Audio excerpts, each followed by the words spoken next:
ध्येय प्रकाशन अकॅडमीच्या वतीनं IM विनर परीक्षा घेण्यात आली। कोल्हापूर जिल्ह्यात 5 केंद्रांवर एकूण 3000 विद्यार्थी परीक्षेला बसले होते। मात्र प्रश्नपत्रिकांचे 2 गठ्ठे गहाळ झाल्यानं पद्माराजे सेंटरवरील परीक्षा रद्द करावी लागली। यावरून बराच गोंधळ उडाला होता। याबाबत पालकांनी नाराजी व्यक्त करत खाजगी संस्थांकडून घेतल्या जाणाऱ्या परीक्षांवर शिक्षण विभागाचं नियंत्रण असतं की नाही असा सवाल उपस्थित होत होता। या संदर्भात अकॅडमीचे कोल्हापूर विभाग प्रमुख ओंकार भट यांनी आज खुलासा केलाय। प्रश्नपत्रिकांचे झेरॉक्स मारण्यास उशीर झाल्यानं परीक्षा उशिरा चालू करण्यात आली।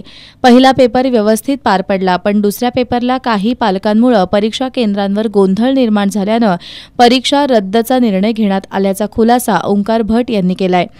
भट यांनी परीक्षा रद्द झाल्यामुळे पालक, शिक्षक आणि विद्यार्थ्यांना जो नाहक त्रास झाला त्याबद्दल दिलगिरी व्यक्त करत पुन्हा कोणतीही फी न घेता फेरपरीक्षा घेणार असल्याचं पत्रकार बैठकीत सांगितलं।